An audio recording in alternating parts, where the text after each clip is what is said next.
डियतलॉफ पास incident एक बहुत ही भूतिया रहस्य है। यह 1959 में हुआ था। यूरल माउंटेन्स में 9 स्किल्ड हाइकर्स की डेथ हो गई। उनकी मौतें अजीब और अनएक्सप्लेन्ड थीं। यह मामला दशकों से लोगों को परेशान कर रहा है। यह घटना एक रिमोट एरिया में हुई थी जिसे अब डियातलॉफ पास के नाम से जाना जाता है। यह नाम ग्रुप के लीडर ईगोर डियातलॉफ के नाम पर रखा गया है। यह पास स्वेरदलोव्स्क ओब्लास्ट, रशिया में है, एक कठोर और अनफॉरगिविंग लैंडस्केप। वहां का वेदर एक्सट्रीम है, लो टेम्परेचर्स और फियर्स विंड्स के साथ। जो ग्रुप वहां गया था वह एक्सपीरियंस था, लेकिन कुछ बहुत गलत हो गया। इन 9 यंग पीपल के साथ क्या हुआ, उनकी इतनी ट्रेजिक एंड क्यों हुई? डियतलॉफ पास इंसिडेंट सवालों से भरा है।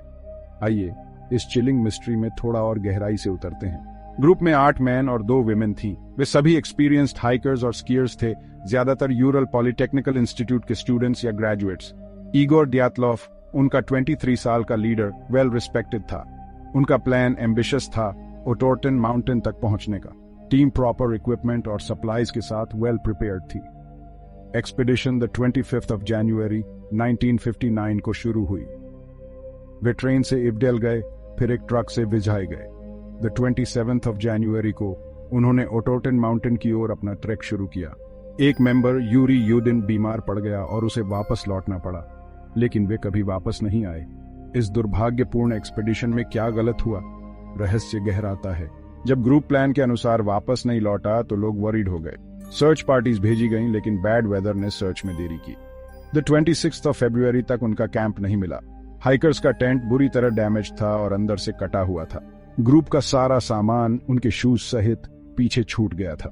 पहले 2 बॉडीज कैंप से लगभग 1 मील दूर मिले, नंगे पैर और केवल अंडरवेयर पहने हुए। 3 और बॉडीज कैंप और पहले 2 बॉडीज के बीच मिले। बाकी 4 2 महीने बाद थिक स्नो के नीचे एक रवीन में पाए गए।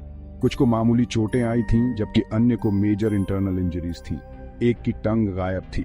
उनकी स्किन में एक अजीब ऑरेंज टैन था और उनके क्लोथ्स रेडियो एक्टिव थे। इन पजलिंग क्लूज ने रहस्य को और गहरा कर दिया। इन सभी अजीब फाइंडिंग्स को क्या एक्सप्लेन कर सकता है?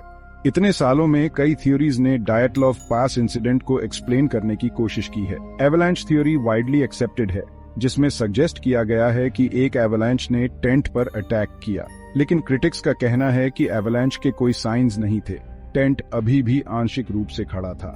एक और थ्योरी में इंफ्रासाउंड शामिल है, एक लो फ्रीक्वेंसी साउंड जो घबराहट पैदा कर सकता है।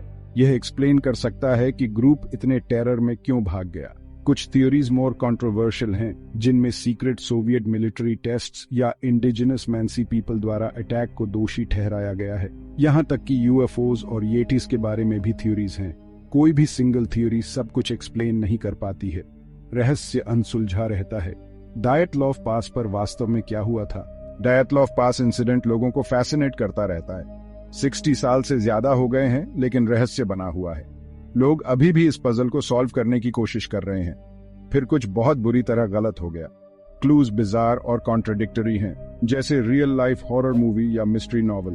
डियतलॉफ पास इंसिडेंट हमें नेचर्स पावर और हमारी वल्नरेबिलिटी की याद दिलाता है।